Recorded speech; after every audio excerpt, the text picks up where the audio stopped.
नमो नारायण। मैं चित्रा। तो आज हम बात करेंगे बलूचिस्तान की। अरे वही बलूचिस्तान जिसने पाकिस्तान की नाक में दम कर रखा है।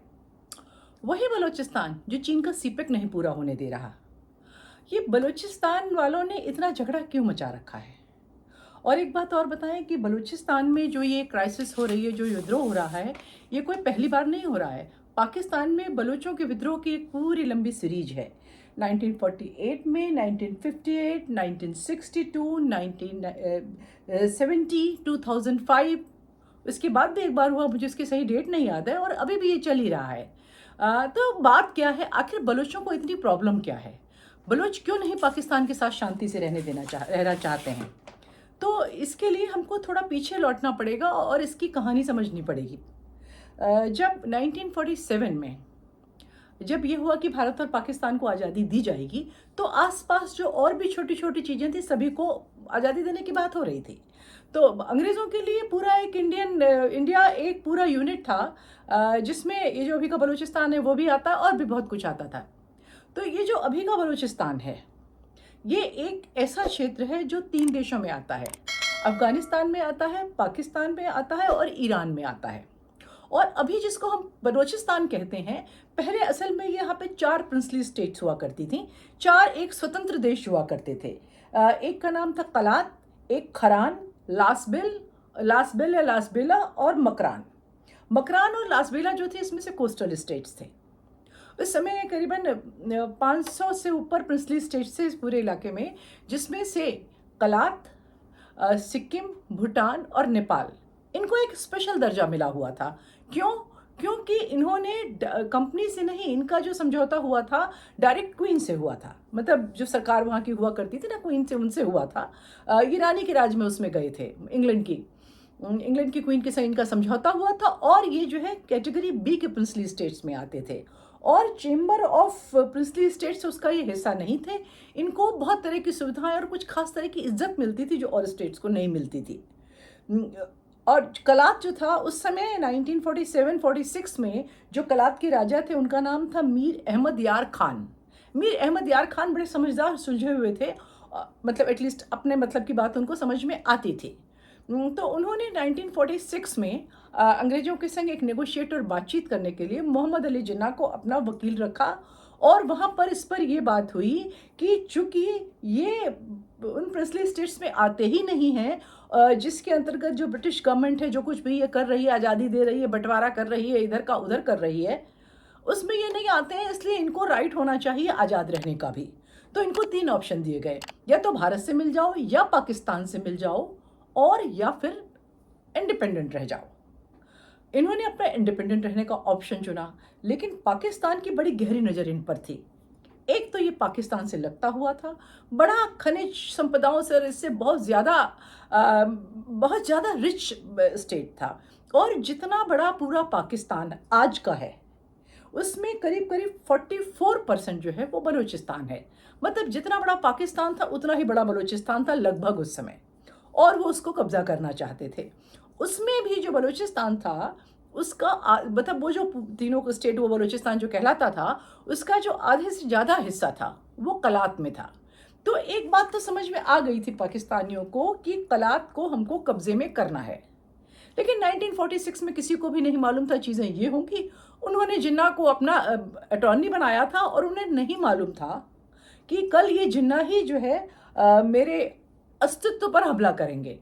खैर, 1947 को 4 और 5 अगस्त को यहाँ पर दिल्ली में एक राउंड टेबल हुई, जिसमें माउंटबेटन थे, जिसमें नेहरू थे, जिसमें जिन्ना थे, और जिसमें कलात की बात भी रखी गई। तो जो एक आर्गुमेंट पहले जिन्ना ने दिया था कि जो कलात है, कलात को आज़ाद रहने का हक है, उसी को उन्होंने आगे बढ़ाते हुए कहा, क्योंकि इस राउंड टेबल में ऐसा कहा गया उनसे कि चूंकि आप मुस्लिम मेजॉरिटी हैं, तो आप मिल जाइए, आप पाकिस्तान से मिल जाइए। तो उन्होंने कहा देखिए, मुस्लिम होना तो कोई एक ऐसा नहीं है, फिर अफगानिस्तान को भी आप मिला दो पाकिस्तान से, फिर आप ईरान को भी मिला दो, ऐसा तो कोई नहीं हो सकता ना कि मुस्लिम होने की वजह से हम अपनी आइडेंटिटी खो दें। इस तरह की बातचीत हुई, और वहाँ पर उसमें जिन्ना ने कहा कि पाकिस्तान जो है बलूचिस्तान के आज़ाद रह जाने के निश्चय का पूरा पूरा समर्थन करता है। इसके बाद क्या हुआ कि 15 अगस्त को जब भारत और पाकिस्तान ने अपनी आज़ादी घोषित करी, इसने भी अपना स्वतंत्रता दिवस मनाया कलात ने, और उनका जो ट्रेडिशनल बलोच झंडा था वो लहराया गया, उनकी जो कौमी तराने थे वो गाए गए, और कलात वाले निश्चिंत हो गए कि अब हम एक राज्य बन गए हैं। लेकिन ऐसा हो न सका, क्योंकि जैसा मैं हमेशा अपने हर वीडियो में कहती हूँ कि ब्रिटेन का एक खासियत है कि वो जहाँ से निकले वहाँ इतना झंझट छोड़ के गया, जहाँ भी कहीं उसने, चाहे वो उसने इसराइल का किया हो, चाहे उसने जहाँ भी किया हो, एक ऐसा माहौल बना के जाए कि वहाँ कभी लड़ाई ना ख़त्म हो। उसके पीछे जो वाइट वर्ल्ड था उनका ये था कि ये लोग अगर लड़ते रहेंगे तो इसमें भी से बिल्लियाँ लड़ती हैं तो बंदर का फ़ायदा होता है, कुछ उनका ऐसा विचार था।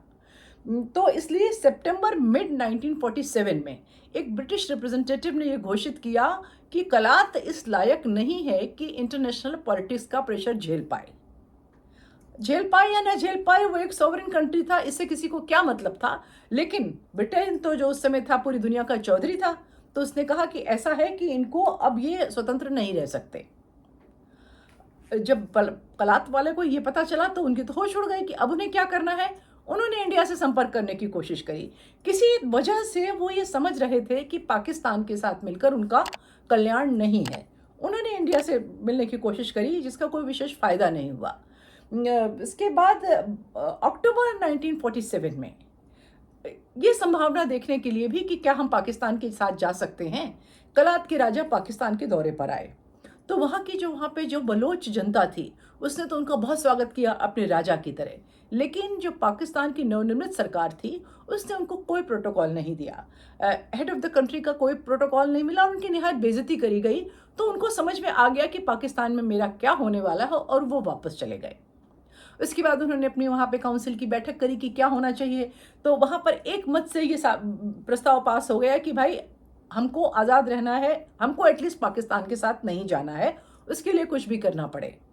अब पाकिस्तान को लगा कि भाई ये तो गड़बड़ कर रहा है और ये बार बार अपना टाइम बाय करता है। उन्होंने क्या किया कि जो छोटे छोटे कंट्रीज थे, दोनों जो छोटे जो दो हिस्से थे, मकरान और लास बिलास, उनको उन्होंने समुद्र की तरफ से घेरना शुरू किया, क्योंकि उनको वो ग्राउंड से नहीं घेर सकते थे, लैंड से। उनमें खलबली मची। कलात के जो राजा थे उन्होंने अपनी सेना को तैयार होने के लिए कहा, सब कुछ हुआ, लेकिन उनके पास वैसे हथियार नहीं थे। उनके पास परंपरागत हथियार थे और बहुत थोड़े थे। इधर जो पाकिस्तान था, एक अनइवन बंटवारे के तहत उसको जो यूनाइटेड इंडिया था उससे काफ़ी रिसोर्सेज मिले थे। उसके पास ट्रेंड सेना थी, अंग्रेज़ों की ट्रेन करी हुई, और उसके पास बहुत सारे हथियार थे, एयरफोर्स भी था, सब कुछ था। तो जो मकरान और जो भी था, उनको ऐसा समझ में आया कि हमारा कुछ नहीं होने वाला है, वो हथियार डालने लगे। इधर कलात का राजा इतनी जल्दी हार नहीं मानना चाहता था, तो उसने ब्रिटेन से संपर्क साधा कि हमको हथियार दीजिए। ब्रिटेन से ये जवाब आया कि हम बिना पाकिस्तान के हाँ भरे आपको कोई हथियार बेच नहीं सकते। अब ये भी बड़ी मुश्किल बात है, पाकिस्तान से ही उसको प्रॉब्लम थी और ब्रिटेन कह रहा है कि हम बिना पाकिस्तान की हाँ के आपको कोई हथियार नहीं दे सकते। अगर आपने मेरे दूसरे गिलगित बाल्टिस्तान वाला और भी वीडियो देखे होंगे तो आपने देखा होगा कि जो जो थे इंग्लैंड के जो रिप्रेजेंटेटिव थे उस समय के, वो पता नहीं क्यों पाकिस्तान से बहुत प्रेम रखते थे और उसको ज़्यादा से ज़्यादा जगह, स्टेट, ज़मीन दिलवाना चाहते थे। बहरहाल जो भी उन्होंने मना कर दिया। उसने अफगानिस्तान से और भारत से भी संपर्क किया, बल्कि उसने यहाँ तक कहा कि मैं भारत के साथ मिलना चाहता हूँ। अब थोड़ी सी चीज़ें ना एक फंस सी गई, और उनमें जो थी जो हरकत हो रही थी, जो चीज़ें आगे बढ़ रही थी, वो थोड़ा स्टैंड स्टिल हुई।